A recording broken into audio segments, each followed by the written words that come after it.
सभी लोग हाथ जोड़ लेंगे। जय बोले महावीर भगवान की,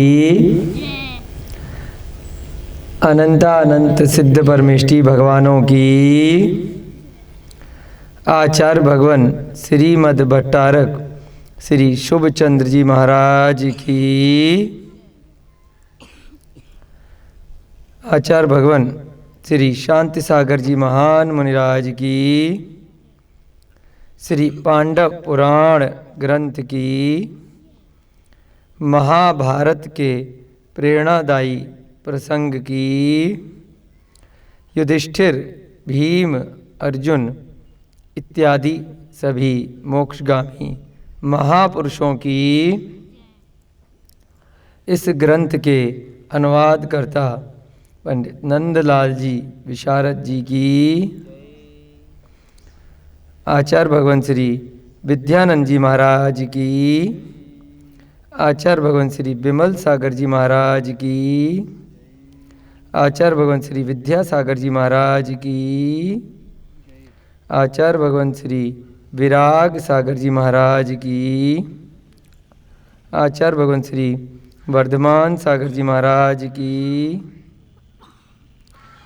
आचार्य भगवान श्री श्रुत सागर जी महाराज की, आचार्य भगवान श्री प्रमुख सागर जी महाराज की, मुनि श्री विहर्ष सागर जी महाराज की, मुनि श्री प्रणम्य सागर जी महाराज की, मुनि श्री अनुमान सागर जी महाराज की, आरिका माता जी श्री चैतन्यमती माता जी की, छुल्लक श्री ध्यान सागर जी महाराज की, छुल्लक श्री गणेश प्रसाद वर्णी जी की, इस युग के प्रथमाचार्य चारित्र चक्रवर्ती आचार्य भगवान श्री शांति सागर जी महान मुनिराज की, सभी ज्ञानदानम गुरुकुल के नन्हे मुन्ने बालक बालिकाएं, छात्र छात्राएं, सभी आगंतुक अतिथि, श्रावक श्रेष्ठी जन, संस्थानम अभेदानम में कार्यरत सभी अन्य बंधुजन, औषध दानम आयुर्वेदिक चिकित्सा केंद्र में कार्यरत हमारे चिकित्सक महोदय एवं अन्य जन, वीडियो के माध्यम से देख रहे सभी श्रावक श्रेष्ठी जन, सभी धर्म प्रेमी बंधुओं, सभी को सादर जय जिनेन्द्र, जयदु जुड़ंदु। बंधुओं, हम सभी लोग एक बार पुनः प्रातःकालीन वेला में ग्राम सुनपुरा, गौतम बुद्ध नगर, ग्रेटर नोएडा वेस्ट में एकत्रित हुए हैं। अपने पुण्य कर्म से हम सभी प्रत्येक जीव वैराग्यवर्धिनी प्रथमान योग के इस महत्वपूर्ण श्री पांडव पुराण नामक ग्रंथ का श्रवण कर रहे हैं। अब तक साधारण जगत में व्यवहारिक रूप से हमने प्रायः पांडवों की बहुत सारी घटनाएं अलग अलग लोगों के विचार से उत्पन्न सुन रखी हैं। यहाँ पर संभवतः हम सभी लोग प्रथम बार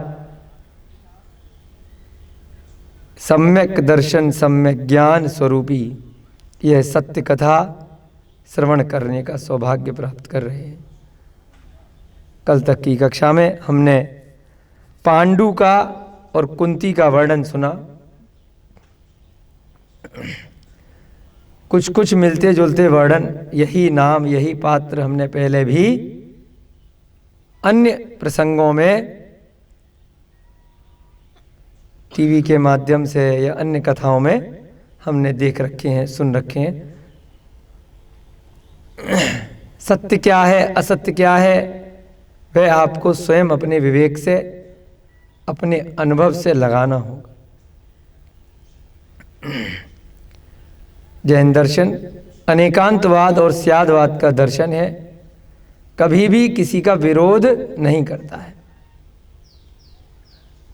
जो सत्य कथा है अरिहंतों की वाणी से जो निकली है और पूर्वाचार्यों ने उसको श्रुत परंपरा से, श्रुत ज्ञान से आगे बढ़ाया है। वर्तमान के आचार्यों ने उनका उसी स्वरूप में अनुवादन करने का प्रयास किया है।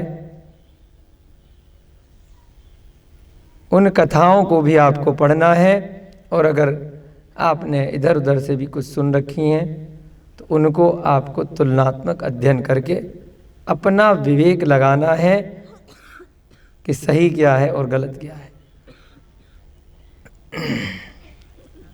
तो यहाँ पर जो कथा पांडु की और कुंती की बताई गई है, उस कथा के अनुसार व्यास जी के पुत्र थे धृतराष्ट्र, पांडु और विदुर। पांडु का विवाह तय हुआ था कुंती के साथ, परंतु किसी ने बता दिया कि पांडु को कुष्ठ रोग हो, इसलिए वह विवाह निरस्त हो गया। बाद में पांडु को किसी विद्याधर से एक मुद्रिका प्राप्त हुई, जिसके चमत्कार से वह अपना रूप बदलकर अदृश्य रूप बना करके कुंती के समीप जा पहुंचा और उसको अपनी बातों में उलझा करके उसके साथ संबंध बनाता रहा। कई बार उसके यहाँ चंपापुरी में पांडु का आना जाना लगा रहा। विवाह दोनों का नहीं हुआ था, उससे पूर्व भी वह लोग मिलते रहे। एक दिन कुंती की दाई माँ ने, जो सेविका होती है, जो रखवाली करती है, कुंती को पांडु के साथ देख लिया। उसके बाद उसने कुंती को बहुत समझाने का प्रयत्न किया। कुंती ने अपना पक्ष रखा कि कर्मों का फेर है, मेरी कोई गलती नहीं है, मैं कहीं नहीं गई, ये अचानक से आ गए और ऐसे ऐसे। अब क्या किया जाए, हमारा संबंध हो गया है, अब आप ही बताइए, आप मुझे बचाइए इस दुविधा से, इस विपत्ति से, घोर अनर्थ से। दाई माँ को दया आ गई और उसने कुंती के रहस्य को छुपा लिया। परंतु ऐसी बातें छुपती नहीं है। कुछ दिनों में कुंती गर्भवती हो गई। उसके बाद भी दाई ने किसी को नहीं बताया, छुपा करके रखा। परंतु एक दिन कुंती के माता पिता, जो राजा महाराजा हैं, महारानी हैं, अंधक वृष्टि उनका नाम है, अन्य भाई बंधु भी हैं, समुद्र विजय, वसुदेव, सुवीर इत्यादि 10 भाई हैं।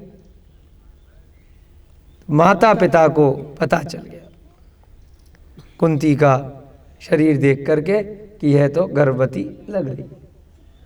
दाई को बुलाया, खूब डांटा, खूब क्रोध किया कि तेरे ऊपर हमने इतना विश्वास करके अपनी पुत्री को सौंपा और तूने ही ये क्या करा दिया,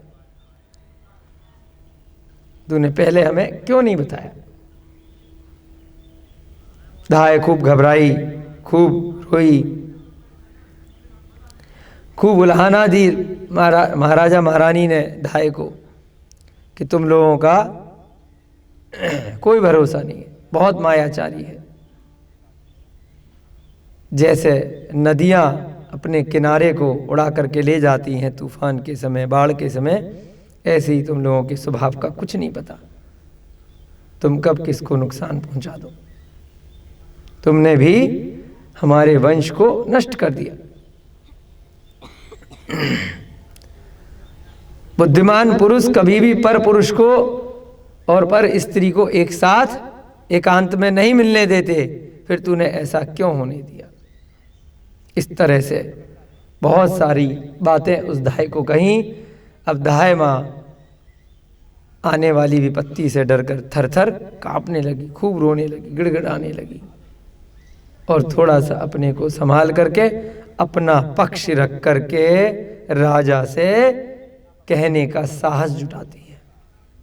अब आज के प्रसंग में हम देखेंगे कि धाय माँ अपना किस प्रकार से राजा से पक्ष रख रही है और क्या राजा दयावान होकर के कुछ तीसरा विकल्प निकालते हैं या कुंती को और धाय को सजा देते हैं। देखते हैं क्या करते हैं। आज का स्वाध्याय प्रारंभ करने से पहले सभी लोग हाथ जोड़ेंगे। मंगलम भगवान वीरो मंगलम गौतमो गढ़ी मंगलम कुंद कुंदाध्यो जैन धर्मोस्तु मंगलम सर्वमंगल मांगल्यम सर्व कल्याणकारिकम प्रधानम सर्वधर्माणां जैनम जयतु शासनम जैनम जयतु शासनम जैनम जयतु शासनम। सर्वे श्रोतारः सावधानतया शृण्वन्तु। कुछ क्षण उपरांत साहस बटोरकर वह कहने लगी। वह कौन? जो धाय माँ है। हे महाराज, आप अशरण के शरण हैं। आप कौन है? जिसको किसी ने शरण प्रदान नहीं करी उसके लिए आप शरण देने वाले हैं। भगवान को भी हम ऐसी बोलते हैं ना, इस संसार में हमारा कोई भी शरण देने वाला नहीं है, आप ही ने हमें शरण दी है। तो ऐसे ही वह अब महाराज की स्तुति कर रही है। आप तो जिनका कोई भी रखवाला नहीं है, इतने दयावान हैं, आप सबको शरण देने वाले हैं, दयालु हैं एवं महात्मा हैं, यादवों के वंश के एकमात्र पालक हैं। किनके कुल की घटना चल रही है? कुंती की यदुवंशी, हरिवंश, उसी को ही यदुवंश भी बोलते हैं, यादव वंश। वर्तमान में बहुत सारे लोग अपने को यादव लगाते हैं, वो बात अलग है, लेकिन हम सभी भी कहीं ना कहीं उन्हीं यदुवंश से निकले हुए बहुत सारे लोग हैं। इक्ष्वाकु वंश है, कहीं यदुवंश है, ये सब क्षत्रियों के ही, राजा महाराजाओं की आदिनाथ भगवान के समय से चले आ रहे वंश हैं। इनमें भी बहुत सारे तीर्थंकर रहे, नेमिनाथ वगैरह। और उधर कुरुवंश में हमने देखा ही है, जय कुमार के बाद से कुंथनाथ, अरयनाथ, शांतिनाथ इत्यादि तीर्थंकर रहे। उसी वंश में ये पांडव रहे हैं और इधर श्री कृष्ण जी इत्यादि सभी यदुवंश में रहे, यादव वंश भी बोलते हैं। तो वह धाय माँ उनके पिताजी, श्री कृष्ण के पिताजी हैं वसुदेव, वसुदेव के पिताजी हैं अंधक वृष्टि, उनको बोल रही है कि आप तो यादव वंश के एकमात्र पालक हैं। वर्तमान में आप राजा हैं यदुवंश के। आप मुझे जो चाहें दंड दे दें, परंतु पहले मेरी एक प्रार्थना को सुन लेने का कष्ट स्वीकार करें। एक पक्ष में कभी भी निर्णय नहीं दिया जाता है। तो राजा महाराजा हमेशा न्यायोचित निर्णय रखते हैं, दोनों पक्षों को सुनने का, अपनी बात कहने का अवसर प्रदान करते हैं। कोर्ट वगैरह में भी ऐसी होता है, तारीख दी जाती है ना कि दूसरा पक्ष भी आएगा। जब वो आता ही नहीं है तो मान लिया जाता है, बहुत बार 3 बार 4 बार 5 बार बुलाया जाता है। जब वो नहीं आता है तब फिर एक तरफा डिसीजन दिया जाता है, ये मान करके कि वो, उसके पास अपनी बात रखने का कोई मौका ही नहीं, कुछ है ही नहीं, तो इसलिए नहीं आ रहा है। तो दूसरे का पक्ष सुन करके फिर निर्णय दिया जाता है। तो यहाँ पर भी उसने विनती करी कि मेरी बात तो, मेरा पक्ष तो सुन लिया जाए कम से कम दंड देने से पहले। हे प्रभु, इसमें न तो मेरा कोई दोष है और न ही कुंती का। अब जो कुंती ने धाय माँ को अपनी बातों में सेट किया था, जब धाय माँ ने कुंती को पकड़ा था रंगे हाथों, उसने भी अपनी बातों के माया जाल में अपना दोष नहीं बताया था। और कहीं और मर दिया था। हम सब कभी यही होता है, कभी भी कोई भी चीज़ पकड़ ली जाती है, इसमें मेरी कोई गलती नहीं है, इसकी है, उसकी है, सारी दुनिया की गलती निकाल देते हैं, अपने को बिल्कुल सन्यासी घोषित कर देते हैं कि हमारा तो कुछ है ही नहीं, हमने तो कुछ किया ही नहीं है। एक साधारण सा मनुष्य का स्वभाव होता है, छोटी सी भी गलती अचानक से किसी ने देख ली, सामने देख रहे हैं, मेरा कुछ नहीं है जी, वो तो अचानक से जादू हो गया, प्रकट हो गया, मैंने ये सामान रखा था उठा लिया, मैंने थोड़ी उठाया, वो तो रखा था, है ना। क्रोध आया, लड़ाई हुई, अरे उसने गलती करी थी, मैंने तो थप्पड़ बस मार दिया, मेरी तो कोई गलती नहीं है, अपने आप हाथ चल गया, अपने हाथ घूसा चल गया, लात घूसे, डंडे, गोली चल गई, मेरी कोई गलती नहीं, उसी ने छेड़ा था। सारी गलती दूसरे पे डाल देते हैं और अपने को, फिर वो जो निर्णय करता है उसका जजमेंट होता है कि भाई गलती वाकई इसकी है कि नहीं है, कि दोनों की है। अब निर्णय करने का अधिकार तो अंधक वृष्टि को है। दायमा अब अपना पल्ला झाड़ रही है, और साथ साथ क्योंकि बेटी की तरह कुंती को पाला है, तो अपने साथ ये नहीं कह रही है कि कुंती की गलती है, मेरा कुछ नहीं है। उसने साथ में क्या जोड़ दिया, देखो राजा जी, मेरी भी कोई गलती नहीं है और कुंती की भी कोई गलती नहीं है, तो यह किसकी गलती है? जो बात कुंती ने कहानी सुनाई थी वही बात राम कहानी अब दायवा सुना रही है। पूर्वकृत कर्मों की है माया है, कर्मों की गलती है जी, अपने आप हो गया है जी, कर्म ही सब कुछ कराते हैं, बात सत्य है, परंतु कर्म हम ही बनाते हैं, यह भी बात सत्य है। पहले भी हमने कुछ किया होगा, इस कारण से उस कर्म का उदय आज आया है, और आज अब हम गलत काम या अच्छे काम कर रहे हैं, कर्म कर रहे हैं, तो उसका उदय बाद में आएगा। पिछले कर्मों के उदय को हम रोक सकते हैं अगर कोई हमें लग रहा है कि बुरा हो रहा है, और अगर अच्छा हो रहा है तो उसको भी हम उस प्रकार से कर सकते हैं आगे। वर्तमान के कर्मों का परिणाम आगे आएगा और भूतकाल के कर्मों का परिणाम आ जा रहा है, ये चेन चलती रहती है। किसी मशीन में हम कोई ईंधन डालते हैं, तो अगर लगातार मशीन चलाते रहनी है तो लगातार ईंधन डालना पड़ेगा। सुबह का खाना खाया था तो पूरे दिन, एक दिन तक एनर्जी रहेगी, अगले दिन फिर खाना पड़ेगा ना, शरीर का ईंधन है वो भोजन। कुछ दिन तक अगर लगातार बहुत दिनों तक खाना नहीं खाओगे तो शरीर शिथिल पड़ जाएगा, और एक दिन बहुत लंबे समय तक अगर नहीं ईंधन डाला इस शरीर में तो एक दिन जा भी सकता है, एक लिमिट तक झेलेगा। तो ऐसे ही कर्मों का क्या है कि लगातार आपको पिछले कर्म का वर्तमान में उदय आएगा और वर्तमान के कर्म का भविष्य में उदय आएगा, तो वो चेन चल रही है। अगर किसी ने हमारे साथ बुरा किया है, हमने अगर उसको सोचते रहे और बाद में बुरा कर दिया तो फिर हमारे साथ बुरा होगा, और पिछले ने कुछ बुरा किया है उसका परिणाम आज मिल रहा है और उसको हम भूल गए, हमने कोई भी उसकी प्रतिशोध प्रतिकार नहीं किया, तो एक दिन वह कर्म खत्म हो जाएगा, नहीं तो घूमता रहेगा एक के बाद एक। जिस दिन सारे कर्म समाप्त हो जाएंगे उस दिन इस आत्मा को मोक्ष हो जाएगा। और जब तक हम किसी न किसी कर्म का उदय मान करके उस उदय के समय ही हम नया कर्म करेंगे, समझ रहे हैं आप?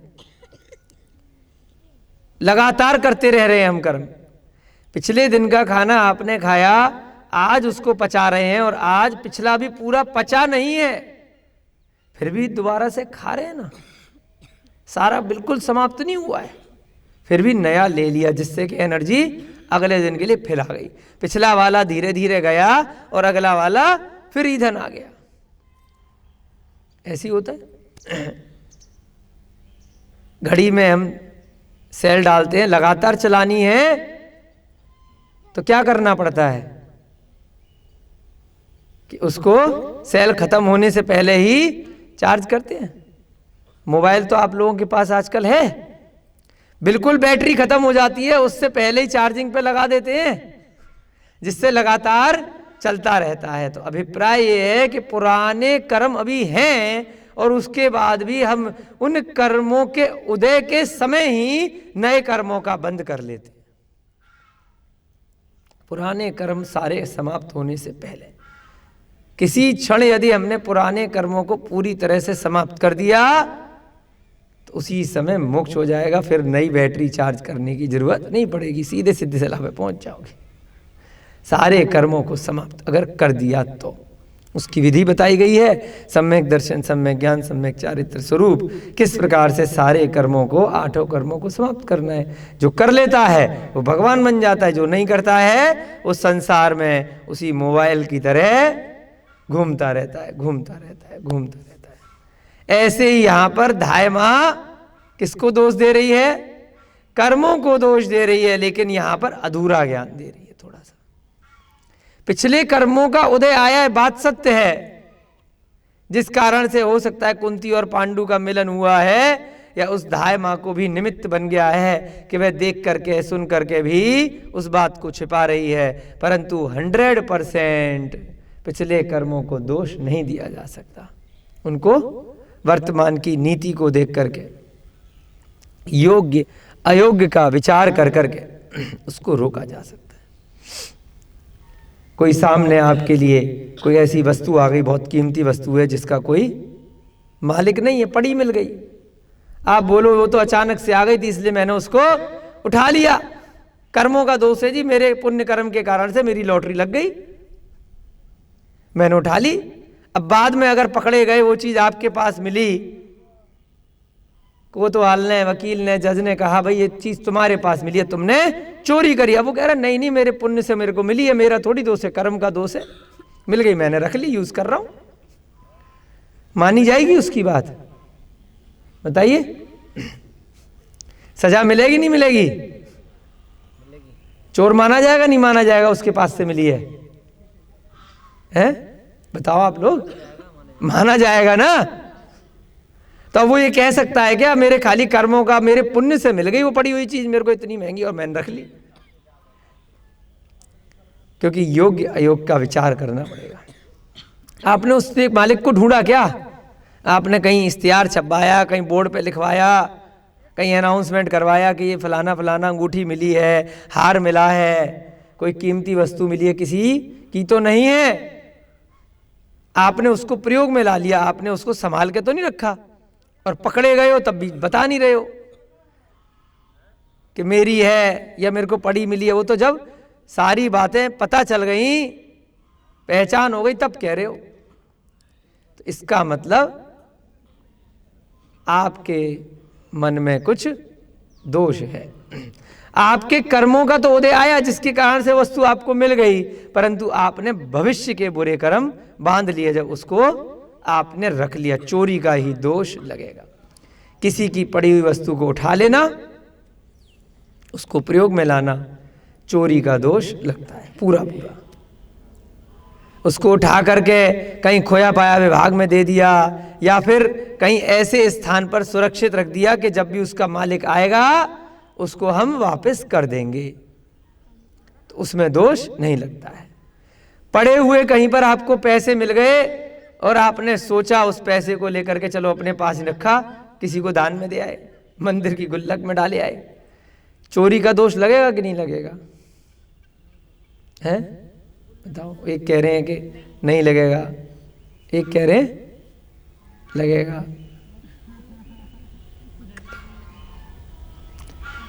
आपने उससे पूछ के डाले क्या?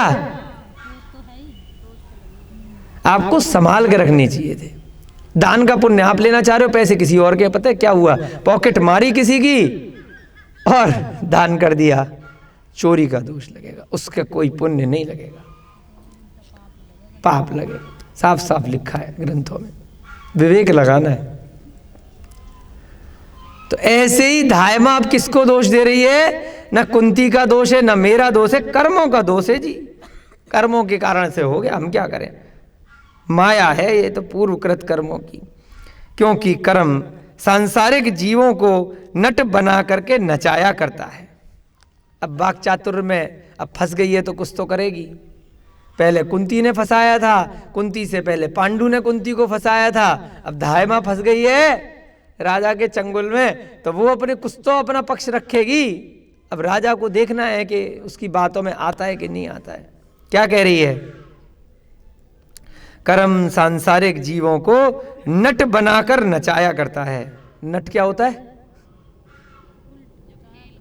एक तो कसने वाला बोल्ट होता है, एक जो नाटक करते हैं ना लोग, नौटंकी, एक डायरेक्टर होता है, प्रोड्यूसर होता है, वो जैसे कहते हैं वैसे करना पड़ता है। रंगमंच है, एक बहुत पुरानी पिक्चर थी, उसमें जॉनी वाकर जी का डायलॉग था कि ये संसार एक रंगमंच है, इसमें हम सब कठपुतली हैं, कठपुतली के समान है।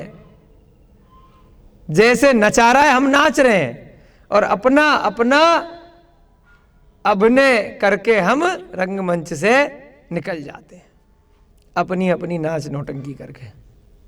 सुना होगा आपने डायलॉग, बहुत पुरानी पिक्चर थी और बहुत फेमस डायलॉग था, और सत्य बात है। क्या है संसार? रंगमंची है। जैसे नाटक होता है ना स्टेज पर, गांवों में आज भी होते हैं, रामलीला वगैरह होती है, तो जैसे उसको रटा दिया गया वो उसको करना है, अभिनय करना है। ऐसी फिल्म के अभिनेता होते हैं, एक फिल्म में मर गए, अगले फिल्म में फिर हीरो बनकर जिंदा हो गए। तो रंगमंच है, जैसे जिस काम के बोलने के पैसे मिले हैं वो करना पड़ता है, इसमें हमारा कुछ भी करना धरना नहीं है जी, अपने आप हो रहा है जी। तो धाय माँ क्या कह रही है? ये संसार तो जीवों को नट बना करके नौटंकी कराया करता है, अपने आप हो रहा है जी, हम कुछ नहीं कर रहे हैं। जिधर चाहता है उधर ही उड़ाकर ले जाता है और हाँक देता है। ये तो कर्म कर रहे हैं जी, कर्म जैसा चाहते हैं उधर ही हमें उठा करके ले जाते हैं और पटक देते हैं, हाँक देते हैं। हाँकना बोलते हैं ना, हाँकते हैं, हाँक देता है यानी कि ले जा करके पटक देता है। कौन पटक रहा है? कर्म पटक रहे हैं। ना मेरा कोई दोष है, ना कुंती का कोई दोष है। तो वो अपनी आधी अधूरी बात बता रही है आपको। आगे की बात हमने बता दी है कि आगे के कर्म तो आप उस समय बांध रहे हैं, पिछले के एकाध दोष से आपको कहीं पटक दिया गया। आज हम सब जहां पर पैदा हुए हैं, इसमें क्या है? हमने पिछले कर्मों के कारण से उस घर परिवार में आ गए, उस गांव में आ गए, उस शहर में आ गए, इस तीन लोक में, इन चार गतियों में से एक गति में आ गए। किस कारण से? पिछले कर्म से। और अब आगे का तो आज की डेट में हमें मानना है। आज हमें, जैसे भी मोबाइल का उदाहरण दिया, कौन से चार्जर में लगा करके हमें चार्ज करना है, वो तो हमारे ऊपर है ना। भविष्य के लिए पिछला तो हमने देख लिया कि जो हो रहा है। यहां पर पिछले कर्मों को दोष दे रही है धाय मां कि संसार में कर्मों के कारण से जैसा हो रहा है उसमें हमारा कोई भी रोल नहीं, अपने आप हो रहा है जी, ऑटोमेटिक हो रहा है। तथ्य तो यह है, अब अपना पक्ष रख करके बस कर्मों पे डाल दिया कि देखो माफ कर दो, हमने कुछ नहीं किया है, ना कुंती ना हमने, दोनों को कर्मों ने जादू से कराया है, अपने आप हो गया है। हम भी आपके सामने जो बोल रही हैं, राजा के सामने कर्मों से बोल रही हैं भाई, हम नहीं बोल रहे, कर्म बोल रहे, अपने आप हो रहा है। कर्म सब कुछ करते भी हैं और बहुत कुछ नहीं भी करते, कथनचित हैं। क्योंकि कर्म और आत्मा दोनों एकम एक होकर के रह रहे हैं जब तक संसारी अवस्था में है। आत्मा कर्म से जुड़ी हुई है, कर्म के कारण ही आत्मा है और आत्मा के साथ कर्म है, कार्मण शरीर एकम एक है। इस कारण से कथनचित अलग अलग भी हैं और कथनचित एक भी हैं। पहले भी इस प्रकार का वर्णन आया है। कर्म सब कुछ करते भी हैं और कर्मों को हम रोक भी सकते हैं उनका करने से। अगर कुछ गलत कार्य वह कर्म करवा रहे हैं तो हम अपने दूसरे कर्मों के प्रभाव से उसको रोक सकते हैं, आगे के बुरे परिणाम आने से रोक सकते हैं। पिछले जो बुरे परिणाम आ गए उनको वहीं पर समाप्त कर सकते हैं। इसको बोलते हैं समता भाव, सामायिक। कोई भी रोग आया तो पिछले कर्मों के कारण से वर्तमान में आया, अब ज्यादा हाय हाय करेंगे, ज्यादा रोएंगे, पीटेंगे, चिल्लाएंगे तो वो रोग और बढ़ेगा, भविष्य में पुनः आएगा। उसको वहीं पर सहनशीलता दिखलाकर रोक दिया। तो पिछले कर्मों के कारण से आज दुख मिला, लेकिन इस कर्म में आपने अब समता भाव लगाया, सामंजस्य लगाया, शांति प्रणाम रखे, तो भविष्य में दोबारा से कष्ट नहीं होगा, अब वह रोग शांत हो जाएगा। तो ऐसे ही यहां पर अब वो आगे क्या कह रही है, कुरजांगल देश में राजा व्यास का पुत्र पांडु नाम का एक राजकुमार है। अब बता रही है कि कैसे वो गर्भवती हुई है, क्या कारण है, सच सच घटना अब उसके पिता को, कुंती के पिता को धाय समझा रही है कि व्यास का पुत्र है पांडु और वहां का राजकुमार है कुरजांगल देश में, जो इंद्र के सदृश ऐश्वर्यशाली है एवं अपने कुल की कीर्ति का प्रसारक है। वह अपने कुरुवंश का आगे प्रचार प्रसार करने वाला राजा है, राजकुमार है। वही कुमार पांडु कुंती के रूप लावण्य की प्रशंसा सुनकर ऐसा आसक्त हुआ कि अपना सुध बुध बिसरा बैठा। अब कर्मों का भी दोष डाल दिया और थोड़ा सा पांडु के ऊपर बात डाल दी कि भाई पांडु को कुंती का रूप लावण्य का पता चला और वह सुध बुध खो बैठा और आसक्त हो गया। पांडु के पिता व्यास ने कदाचित आपसे उसके लिए कुंती की याचना भी की थी। अगर आपको याद हो, ये वही पांडु है जिसका रिश्ता आपने ठुकरा दिया था। व्यास ने दूत को भेजा था, चिट्ठी लिखी थी ना, रिश्ता भेजा था, वही है। इसी चक्कर में तो उसको पता चला कि ऐसे ऐसे कुंती ने, उसके पिताजी ने रिश्ता ठुकरा दिया है। आपकी भी गलती है, पहले ही मान जाते तो ये नौबत ही नहीं आती। पांडु के पिता व्यास ने कुंती की याचना भी की थी, परंतु किसी कारणवश आपने अस्वीकार कर दिया था। अब ये नहीं डिटेल में बता रही कि कुष्ठ रोगी की अफवाह फैली थी, क्या था, कोई भी कारण रहा, आपने मना कर दिया था। पांडु का हृदय कुंती के लिए व्याकुल हो गया था। अब भाई मना कैसे हुई, निषेध में आकर्षण आ गया, इसने मना कैसे किया, तो और पागल हो गया, व्याकुल हो गया। एवं वह ऐसे अवसर की प्रतीक्षा में था जब कुंती से साक्षात्कार करके उसके समक्ष अपनी मनो अभिलाषा को प्रकट कर सके। अब वो अवसर तलाश रहा था कि कैसे कुंती से डायरेक्ट बात करे, बताए भाई मेरे को कुष्ठ नहीं है, गलतफहमी है। देववश एक दिवस वन में वज्रमाली नाम के एक विद्याधर से उसकी भेंट हो गई। अब पुण्यवश से क्या हुआ, उसको वज्रमाली नाम का विद्याधर मिल गया, अंगूठी मिल गई। उसी विद्याधर ने मनोवांछित एवं अदृश्य रूप धारण करने वाली एक विलक्षण मुद्रिका कुमार पांडु को दे दी। अब विद्याधर ने उसको, कोई भी रूप बना लो, चाहे अदृश्य हो जाओ, चाहे कोई भी रूप बना सकते हो, मनोवांछित रूप। एवं उसी मुद्रिका के प्रभाव से अदृश्य रूप धारण कर वह एक रात्रि कुंती के कक्ष में पहुंच गया। अब वो पूरी कहानी धाय राजा को बता रही है, कुंती के पिता को। उस समय कुंती अपने कक्ष में एकाकी थी, अकेली थी, इसलिए उस प्रतापी एवं चतुर राजपुत्र ने अलहड़ कुंती को अपने वाक जाल में फंसाकर, अब थोड़ा सा कि भाई वाक चातुर में फंसाया, सेट किया। वर्तमान में लोग मोबाइल पे ही सेट कर लेते हैं, कुछ दिनों की मेहनत के बाद मोबाइल पे, या वो क्या बोलते हैं, ऑनलाइन चैटिंग के करके, व्हाट्सएप पे, फेसबुक पे। आने वाले भविष्य में और नए तरीके आ जाएंगे, अलग अलग काल में तरीके चेंज होते रहते हैं।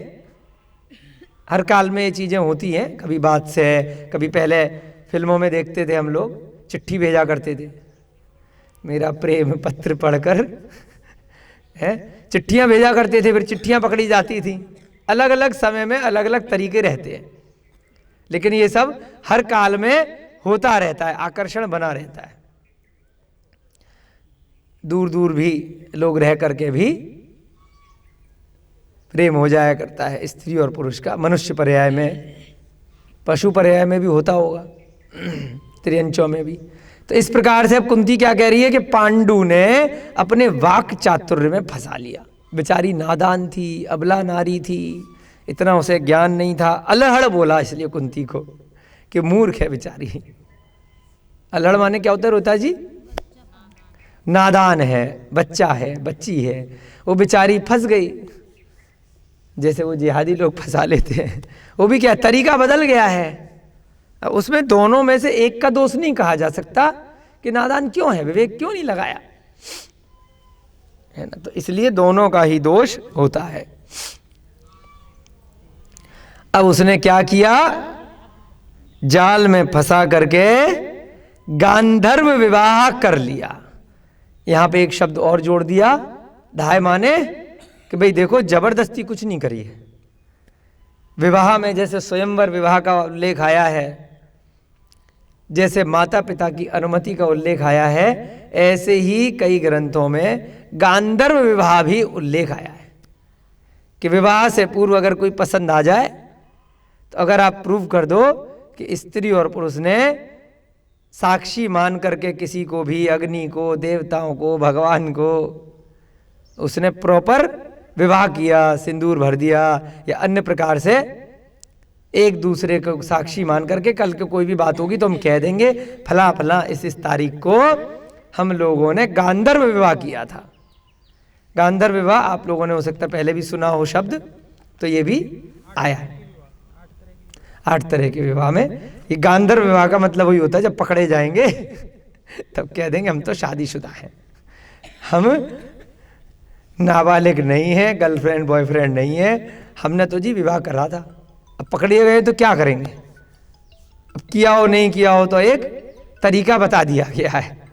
अकेले शादी कर ली थी, अब पहले कोई कैमरे तो होते नहीं थे, फोटो दिखाओ, हम दोनों गवाही दे रहे, और तीसरी गवाही धाय माने दे दी कि भाई उन्होंने हमें बताया है, दोनों ने विवाह कर लिया है, इसलिए गलत नहीं माना जाएगा। एक तरीका निकाला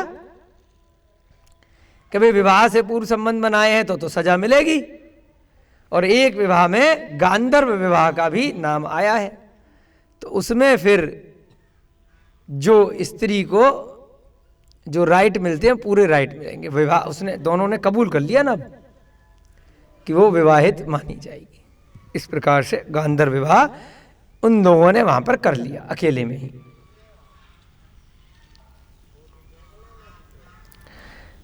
तब वह गुप्त रीति से प्रतिदिन आने जाने लगा। अब रोज का सा आने जाने लगा, उड़कर आ जाता था जब मर्जी हो। उसके पास अंगूठी तो थी, है ना, चोरी चोरी मिलने में अलग मजा आता है, और शादी हो जाए तो फिर कोई नहीं पूछता, ना हस्बैंड पूछता वाइफ को, ना वाइफ पूछती, दोनों अपने जैसे जी रहे मर रहे। खाना मिल गया टाइम पे तो ठीक है, नहीं मिला तो ठीक है ना।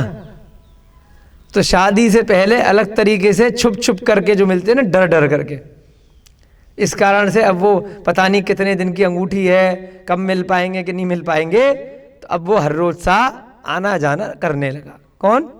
पांडु। एक दिवस सहसा उस पांडु पर मेरी दृष्टि पड़ गई।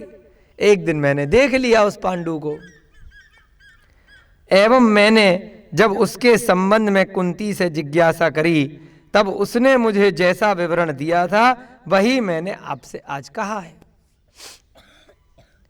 भाई मैंने तो पता नहीं किया कि पांडु कौन है, मैं मिली नहीं ढंग से, है कि नहीं, मेरे सामने तो वो मिलती नहीं, तो बस मैंने तो एक दिन पकड़ लिया था, तो कुंती ने मुझे बताया था कि ऐसे ऐसे पांडु जी हैं, व्यास के पुत्र हैं, और ये बात है, वो मैंने आपको बता दी।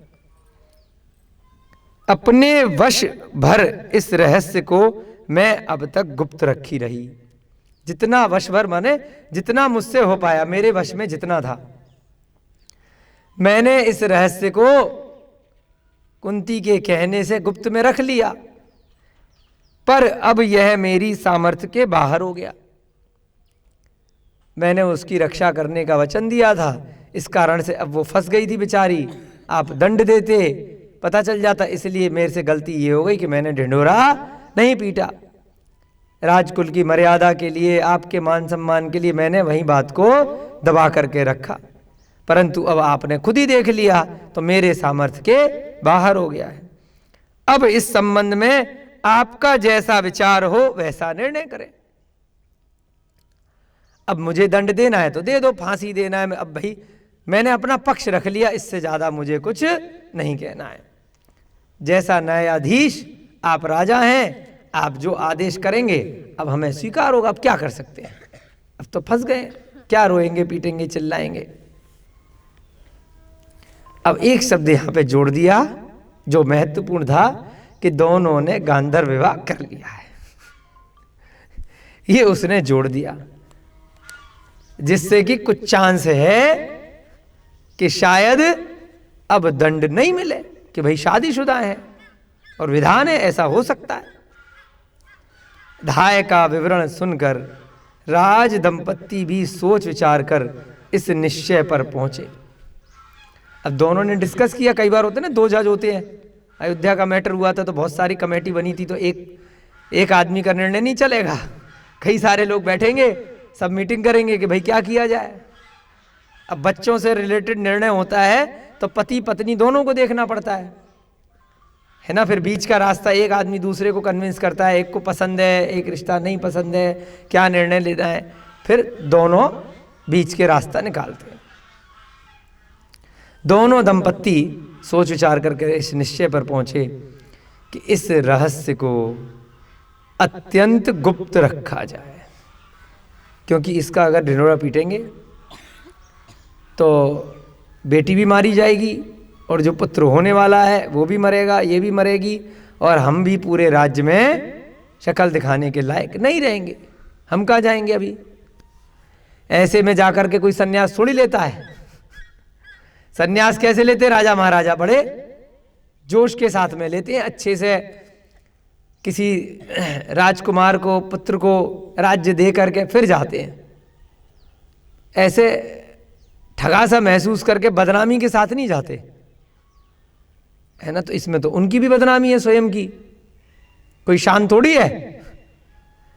हर तरफ से उनके हाथ में कुछ भी नहीं है अगर वह इस रहस्य को जनता में उजागर करते हैं।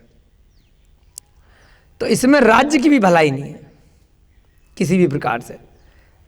प्रजा पर भी गलत संदेश जाएगा और कई लोगों की बिना बात के मृत्यु होगी। उधर पांडु का भी नुकसान है, दूसरे राज्य से अलग दुश्मनी बन जाएगी, है ना। इतने प्रतापी लोग हैं, वे लोग भी व्यास, धृतराष्ट्र, सारे कोई छोटे मोटे तो होंगे नहीं जो रिश्ता लेकर के भेजा होगा, है ना। कुरुवंश के हैं वे लोग भी, तीर्थंकर रहे हैं उनके वंश में। तो सारा सिस्टम समझ करके ये निर्णय किया गया कि भाई अभी गुप्त रखा जाए मामले को, और कहीं यह प्रकट न हो जाए ऐसा उपाय करो, कहीं कुंती को छुपा दो। क्योंकि पहले ऐसे नहीं करते थे कि बच्चे को मार दिया, एबॉर्शन करा लिया, ये कर लिया, वो कर दिया। बच्चा है, गलत काम थोड़ी करेंगे। सभी संभव सावधानी रखी गई है, सारी सावधानी रखी गई कि भाई कुंती को कहीं छुपा करके रखो और कहीं पर भी पता नहीं चले। परंतु, फिर परंतु लग गया। ये परंतु शब्द बड़ा खतरनाक होता है। कितनी भी कोशिश कर लो लेकिन चीजें जैसे राजा से नहीं छुपी। परंतु अंत में यह रहस्य उसी प्रकार से फैल गया जैसे जल में डाली हुई तेल की बूंद जल के ऊपर फैल जाती है। कितना अच्छा उपमा दी है। जल देखा है आप, चाहे मटके में डालें, गिलास में डालें, एक बूंद डालो और ऊपर फैल जाएगी, पता चल जाएगा कि इसमें तेल है। कितना भी आदमी झूठ बोल ले कि बिना तेल का खाना बनाया जी, सब्जी में तेल नहीं डाला है, छौंका नहीं मारा है, लेकिन वो एक बूंद भी तेल होगा तो हल्की हल्की हल्की हल्की उसकी एक बूंद की 1000 बूंद बन करके पूरे कटोरे में आ जाएंगी ऊपर ऊपर। यानी कि कोई भी ऐसी चीज होगी, और कितना बड़ा सब्जी का भगोना है, कुकर है, कटोरा है, पात्र है, उसमें इतनी सारी और चीजें हैं, लेकिन जिसके गुण ज्यादा होंगे वो अपने आप को प्रत्यक्ष दिखा देगा। दाल में सारी चीजें हों, सारे मसाले हों, नमक नहीं हो, कितना डलता है? पता चल जाएगा कि नमक नहीं है, खाने में मजा नहीं आ रहा, या क्या बना दिया है, खाना बनाना नहीं आता है, इतना सा होता है। क्यों? उसमें गुण ज्यादा है, इस कारण से भले ही उसकी मात्रा कम है, वह चखते ही पता चल जाएगा कि नमक है या नहीं है। तेल में बाकी सब्जी में जितना भी माल है उससे ज्यादा गुण है, जैसे ऊपर डलेगा पता चल जाएगा कि तेल डाला है, छौंका मारा है। ऐसे ही कोई भी ऐसी बात है, कितना भी अच्छाई हो, कुछ भी हो पूरे राज्य में, आपके घर में, आपके अंदर कितने भी गुण हो, एक अवगुण आया ऐसा ढिंढोरा पिटेगा, एक कान से दूसरे कान, दूसरे से तीसरे कान, कुछ ही मिनट में, कुछ ही घंटों में पूरे राज्य में खबर फैल गई कि अरे सुना है, अरे राजा की बेटी शादी तो हुई नहीं है, बच्चा होने वाला है। अच्छा, पहले टीवी वीवी व्हाट्सएप नहीं होते थे, तब भी खबरें फैल जाती थी। वर्तमान में भी आपने उदाहरण देखा होगा, 15-20 साल पहले भी कोई मोबाइल वोबाइल नहीं थे, किसी की भी कोई घटना हो जाए, हाल हजारों लोग इकट्ठे हो जाते थे। कैसे इकट्ठे हुए? सुन सुनकर, एक ने एक को बताया, एक ने एक को बताया। हमने एक बार फोटो देखी थी गांधी जी की मृत्यु की, 1930 जब हुई थी, 48 में, है, कितने लाखों लोग थे। कहां से आ गए भाई? बिना मोबाइल के, बिना अखबार में तो खबर बाद में आएगी, अगले दिन आएगी, कहां से आए? अचानक से फैलती हैं चीजें, है ना। हमारे दादाजी का भी देहांत हुआ था जब हम 10वीं कक्षा में थे, फिरोजाबाद में, तो वहाँ की बहुत बड़ी हस्ती थे वो। तो जब हम गए तो पूरा फिरोजाबाद, कम से कम 10-20 हजार लोग, तो हमें ध्यान है। बहुत बड़े समाज सेवी थे हमारे दादाजी, कई मंदिर बनवाए उन्होंने, और बहुत बड़े पूरे फिरोजाबाद के वकील थे। तो इतनी लंबी भीड़ हमने, और जबकि उस समय ना कोई मोबाइल, ना कोई, अगले दिन तो अखबार में आएगी, इतनी भीड़, कई किलोमीटर लंबा रेला। तो कैसे खबर फैली? तो हमें याद आती हैं चीजें कि भाई ऐसी क्या बात रही होगी कि कोई समाज सेवी होता है, कोई अच्छा काम करने वाला व्यक्ति होता है, तो उनके पीछे फिर लोग पहुंचते हैं। तो कैसे? बिना मोबाइल के, बिना खबर के, बिना टीवी के, बिना टेलीफोन के। ऐसे ही जब कुंती के ऐसे ऐसे घटना हो गई, तो जैसे जल में डाली हुई तेल की बूंद जल के ऊपर फैल जाती है, ऐसे ही यह रहस्य सब तरफ फैल गया। अब क्या करें? राजा क्या करेगा? जब बात फैल गई, अब बचाने की कोशिश तो अपने को करेगा। तो देखिए क्या करते हैं। राजा के सामने हिम्मत तो है नहीं लोगों की, लेकिन फैल गई है अंदर खाने में। धीरे धीरे 9वां मास भी व्यतीत हो गया, 9 महीने हो गए, एवं कुंती के गर्भ से एक सुंदर शिशु उत्पन्न हुआ। एक बच्चा हो गया जो सूर्य के सदृश तेजस्वी था, सूर्य के जैसा तेज वाला था। भाई पांडु का पुत्र था। उस शिशु के शरीर की शोभा अतुलनीय थी, बड़ा सुंदर बच्चा हुआ। उसके उत्पन्न होते ही यह समाचार विद्युत गति से नगर भर में फैल गया। बिजली की गति होती है ना, इधर बटन दबाया आपने, 1 किलोमीटर लंबा भी तार लगा रखा है ना, यहाँ से मान लो लाउड स्पीकर लगाया, यहाँ से लेके 1 किलोमीटर दूर तक, यहाँ बटन दबाया, 1 सेकंड में वहाँ पर आवाज़ आने लगती है। बहुत तेज गति होती है विद्युत की।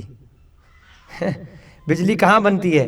कहीं नदी पे बन रही होगी, कहीं पहाड़ में बन रही होगी, और वहाँ से ऑन करके यहाँ पर आ रही है, नहीं आ रही है, बिजली से चल रहा है, बिल्कुल तुरंत पहुँचती है बिजली की गति।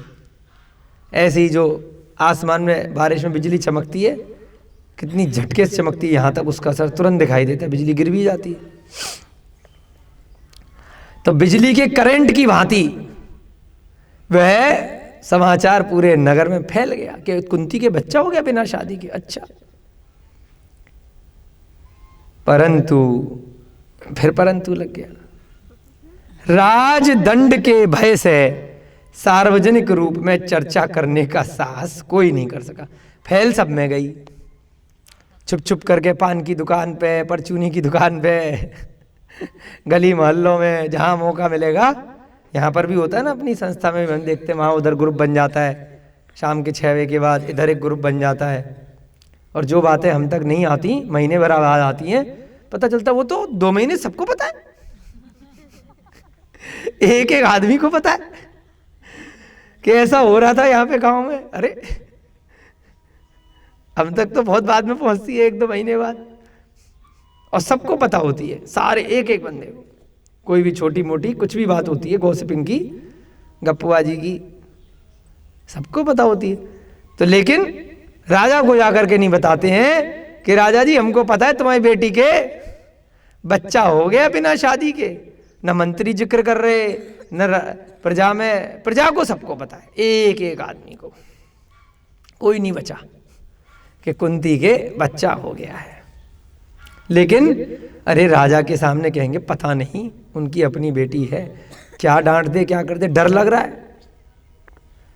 तो इसलिए किसी ने वहां जाकर के सार्वजनिक रूप से चर्चा नहीं करी, अखबार में नहीं छपवाया, टीवी पे नहीं दिखाया है कि फालतू में कौन लफड़े में पड़े। साथ ही राजा को भी यह तथ्य ज्ञात हो गया कि इस रहस्य से प्रजाजन अवगत हो गए हैं।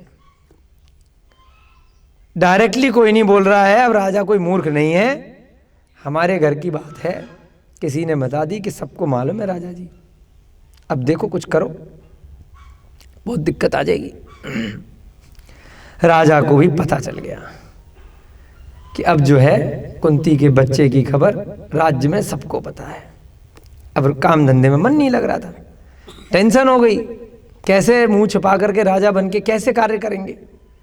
अतः राजा ने अब मंत्रियों का परामर्श करने के लिए बुलाया, मीटिंग करी जाए, और उस नवजात शिशु का नाम क्या रखा? उस नवजात शिशु का नाम कर्ण रखा। तो ये कर्ण कौन है? कोई सूर्य के पुत्र नहीं है, कोई सूर्य आए नहीं थे कुंती के साथ गर्भ करने के लिए, पांडु ही आया था। शादी से पहले बच्चा हो गया। इस कारण से लोक लाज के भय से उसको अलग रखने का प्रयास किया, कर्ण नाम रखा। कर्ण, कर्ण कान को भी बोल देते हैं। और उसे बहुमूल्य रत्न जटित कवच कुंडल, कुंडल आता है ना, कर्ण का कुंडल, कर्ण के कवच। अब आ रही है कहानी कहां से आए वो शब्द। बहुत सारे सुंदर सुंदर उस छोटे से बच्चे को कुंडल पहनाए, एक कवच पहनाया रत्न जटित, एवं वस्त्र आभूषणों से सुसज्जित कर बहुत सुंदर वस्त्र पहनाए छोटे से बच्चे को। एक बहुमूल्य मंजुषा में रखकर, बहुत रत्नों की मंजुषा माने एक पेटी सी, जितना बड़ा बेचारा साइज का होगा, एक पेटी बनवाई। मंजुषा बोलते हैं, लकड़ी वगैरह की होती है, रत्नों की होती है। यमुना नदी के प्रबल प्रवाह में समर्पित कर दिया। इस तरह से बनाते हैं कि डूबती नहीं है, और अपने पुण्य से अगर ये जीवित बच गया तो ठीक है, नहीं बचा तो ठीक है, उसका पाप कर्म का उदय है।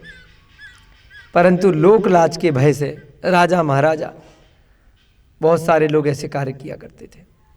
वर्तमान में भी विवाह से पूर्व युवती के कोई बच्चा हो जाता है तो वो कहीं ना कहीं किसी को गोद दे देती है, अनाथ आश्रम में छोड़ाते हैं, मंदिर पे रखाते हैं, कहीं ऐसे स्थान पर रख देते हैं कि किसी को मिलेगा वो पालन पोषण करेगा।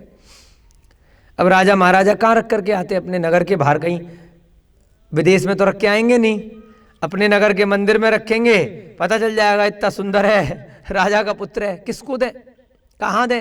तो कुछ चीज़ नहीं समझ में आई होगी, तो उन बेचारों ने क्या किया कि अपने भाग्य से यह बच्चा जहाँ भी जाएगा पूजा पाठ करके खूब दुखी मन से उसको यमुना में प्रवाहित कर दिया। परंतु पहचान के लिए चिट्ठी लिख दी, नाम लिख दिया, किनका बेटा है, क्या लिख दिया, सब खबर वबर डाल करके कैसे कैसे किसी अनाथ को मिल जाएगा, रख लेगा। कोई ना कोई कीमती उसमें इसलिए रखते हैं कि भाई कीमती चीज़ देख करके नदी में अगर कोई देख लेता है, चाहे मछुआरा देखे चाहे कोई अन्य व्यक्ति देखे, तो उसको पकड़ करके रख लेता है। तो चांसेस ज़्यादा होते हैं अच्छे से पैक करके रखने के। यमुना नदी में प्रवाहित कर दिया और समर्पित कर दिया। यमुना नदी के तट पर ही चंपापुरी नाम की नगरी है। अब नदी, झरने, पहाड़, इन पे किसी भी राजा का बस नहीं होता है कि जहाँ तक ये नदी जाएगी वहाँ तक मेरा अधिकार है, जहाँ तक ये समुद्र जाएगा वहाँ तक मेरा राज्य है। ऐसा कुछ नहीं होता है। नदी तो, बारिश तो, हवा तो, ये किसी की गुलाम, किसी भी बाउंड्री में इनको बांध करके नहीं रख सकते। भारत में अभी भी बहुत सारी नदियाँ आती हैं, जो वही नदी बांग्लादेश भी जा रही है, पाकिस्तान से भी आ रही है, चीन में भी जा रही है ना। वैसे कितनी बाउंड्री लगा दो, लेकिन नदी के ऊपर आप बाउंड्री नहीं लगा सकते, समुद्र के ऊपर आप दीवार नहीं खड़ी कर सकते। वह किस राज्य से निकल करके किस राज्य में पहुंच जाए उसको नहीं रोक सकते। पक्षी को नहीं रोक सकते कि भाई तू पाकिस्तान का पक्षी है कि तू अमेरिका से आया है, ले भाई तू विदेश से आ गया बिना पासपोर्ट वीजा के। पक्षियों के ऊपर कोई बाउंड्री नहीं है, पशुओं के ऊपर कोई बाउंड्री नहीं है। वो कहीं से भी निकल जाए, उनको तार में, पाकिस्तान में भी निकल सकते पशु नीचे से खोद करके। कुत्ते जो हैं कितने ही तार लगा लो, वो इधर से खोद करके कभी उधर का खा रहे हैं, कभी इधर का खा रहे हैं। पक्षी कभी दाना इधर का खा रहे हैं, कबूतर कभी उधर का खा रहे हैं, कौन रोकेगा। ऐसी नदी है, उस मंजुषा को लेकर के कहाँ पहुँच गई? चंपापुरी नाम की नगरी में पहुँच गई। वह अत्यंत समृद्ध थी, वहाँ गगनचुंबी अट्टकालिकाएं थी। जैसे हमारे अभी ये नोएडा में बिल्डिंग है ना, बम्बई, नोएडा, दिल्ली, गुड़गांव में, ऐसे ही वहाँ पर उस समय बड़े बड़े महल हुआ करते थे। गगनचुंबी बड़े बड़े लोगों के मकान थे, अट्टालिकाएं थीं, जिनके ऊपर स्वर्ण के सुंदर कलश अत्यंत शोभायमान थे। बड़े सुंदर सुंदर ऊपर कलश लगाए गए थे। उन कलशों पर नयनाभिराम पताकाएं वायु के प्रभाव में इस प्रकार फहरा रही थीं, मानो अपनी सुंदरता प्रदर्शित करने के लिए अपने हाथों के संकेत से वह नगरी सबका आह्वान कर रही हो। ध्वज लगाए जाते हैं ना बड़े बड़े मकानों पर, मंदिरों पर, तो वैसे ही बड़ी बड़े शिखरों वाले उन गगनचुंबी इमारतों पर ध्वजा फहराई जा रही थी, जैसे कि सबका आह्वान कर रही हूं, आओ आओ आओ। उस नगरी के चतुर्दिक सुरक्षा हेतु एक खाई थी कि वे जिससे कि विदेशी आक्रमणकारी नहीं आ जाए, तो बड़े बड़े किले बनाए जाते हैं नगर में और काफ़ी जगह खाली छोड़ी जाती है, खाई बनाई जाती है कि उधर से कोई आएगा तो आसान नहीं रहेगा उसके लिए, इधर से भी कोई फालतू में नहीं जाएगा। अगर जाना है तो लकड़ी वगैरह का रास्ता बना दिया जाता है। किले वगैरह में होते हैं, आगरा के किले में हमने देखा है चारों तरफ खाई है ना, तो उस पर फिर जब अभी तो रास्ता टूरिस्ट के लिए बना दिया है, और वैसे क्या होता है वो लकड़ी का पाटा टेम्परेरी लगाते हैं जब किसी को निकलना है या आना है। जो अपनी गहराई के कारण पाताल नदी सदृश प्रतीत होती थी। इतनी गहरी थी वो खाई कि जैसे पाताल ही हो, अगर कोई गिर गया वापस नहीं आएगा। वह चंपापुरी अपनी गगनचुंबी अट्टालिकाओं रूपी अमित भुजाओं से मानो आग्रहवश मित्र चंद्रमा को आमंत्रित करती थी। इतनी ऊंची ऊंची इमारतें हैं कि जैसे चंद्रमा आ जाओ, तुम भी आ जाओ हमारे पास। शायद इसलिए मध्य रात्रि में चंद्रमा उसका सौंदर्य निहारने के लिए आकाश में कुछ स्थिर हो जाया करता था तथा इसी रूप में विश्राम ले लिया करता था। थोड़ी सी फिर अलंकार डाले गए हैं, श्रृंगार डाला गया है, चंद्रमा की विशेषता बताई गई है, उस नगरी का सौंदर्य बताया गया है कि वह जो मंजुषा है वहाँ जा कर के रुकेगी, शायद आगे देखेंगे। तो चंद्रमा भी क्या करता है, इतनी सुंदर नगरी में रात्रि में बहुत देर तक रहता है।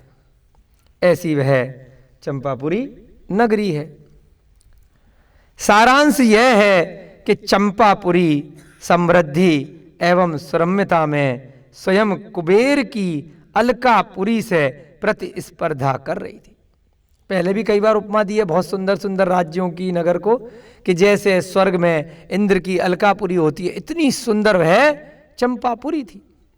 ऐसी वर्तमान में हम उदाहरण देते हैं ना कि विदेश का कोई राजधानी है, अरे लंदन बड़ा अच्छा है, फ्रांस बड़ा अच्छा है, स्विट्जरलैंड बड़ा सुंदर है, दिल्ली में बड़ी इमारतें हैं, बड़ी सुंदर है, बम्बई बड़ी अच्छी है। अलग अलग देशों की राजधानियाँ, अरे क्या गजब का शहर है, सिंगापुर बड़ा अच्छा है, अरे ऐसा लगता है कि जैसे स्वर्ग में आ गए हो। कश्मीर बड़ा अच्छा है, कोई अच्छा स्थान हुआ, हिल स्टेशन हुआ, हम उपमा देते हैं ना किसी दूसरे के साथ, ऐसे ही यहाँ पर उपमा दी है कि स्वर्ग की जो इंद्र की अलकापुरी है उसको फेल करने वाली है।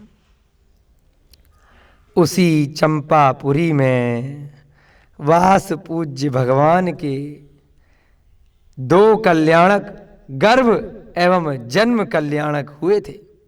ये वही चंपापुरी है जहां पर कौन से नंबर के तीर्थंकर है वास पूज्य भगवान? 12वें नंबर, है ना।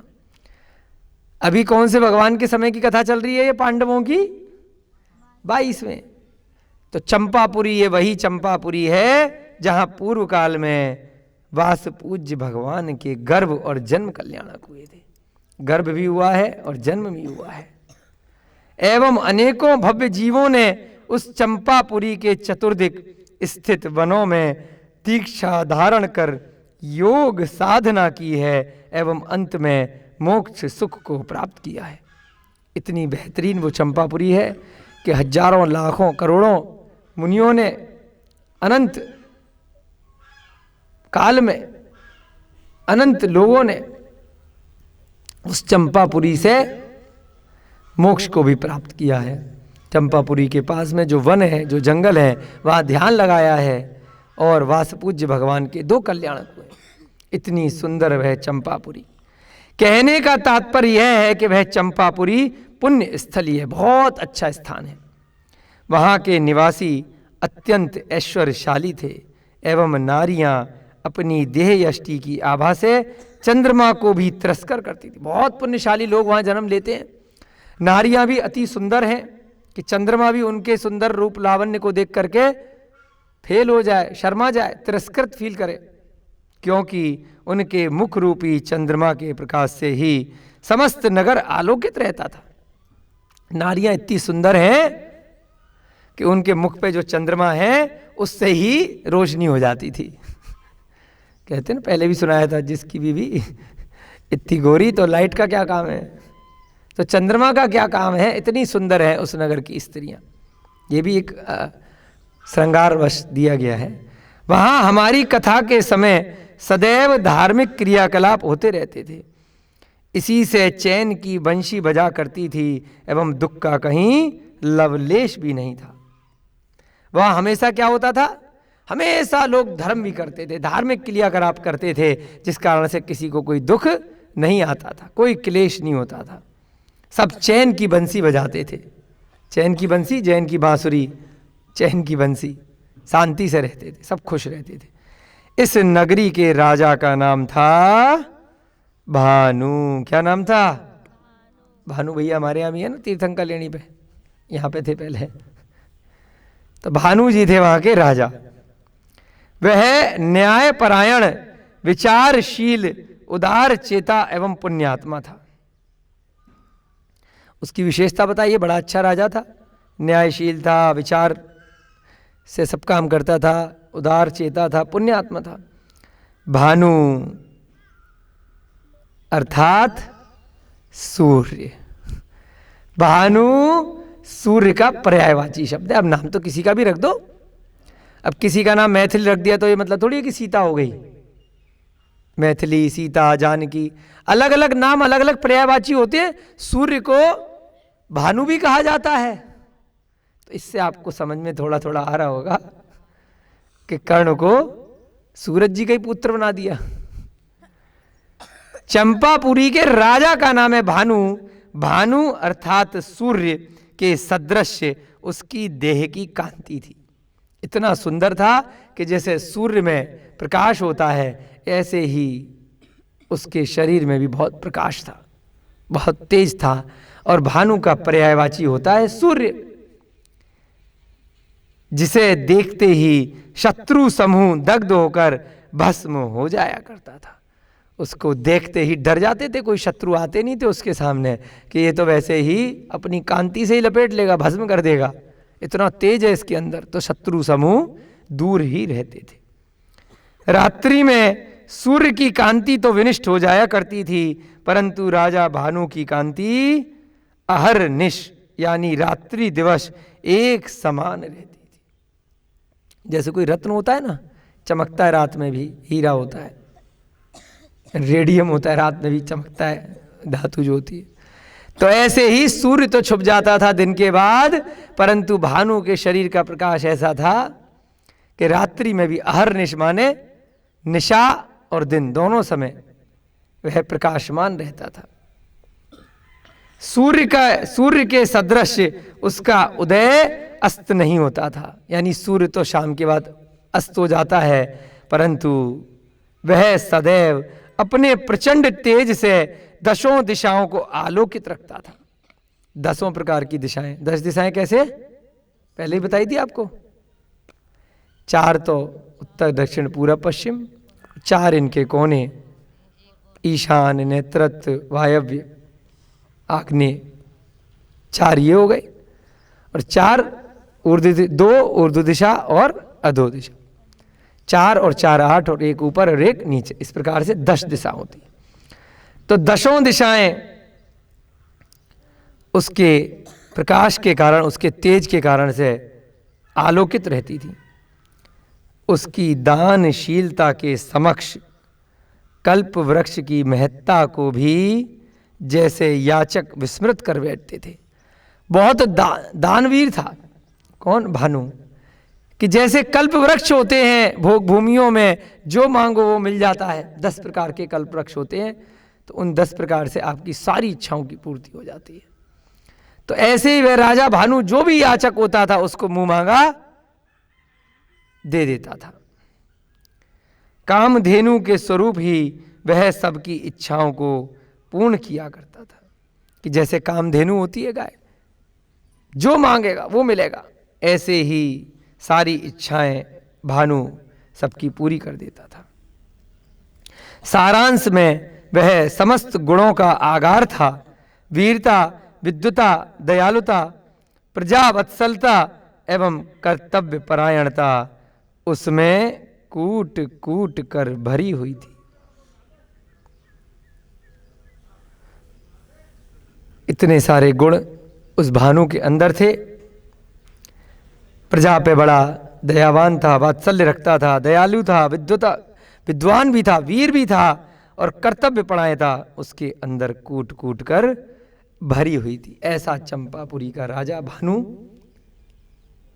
भानु का पर्यायवाची सूर्य, कर्ण नाम का पुत्र मंजुषा के अंदर रख कर के कवच और कुंडल के साथ में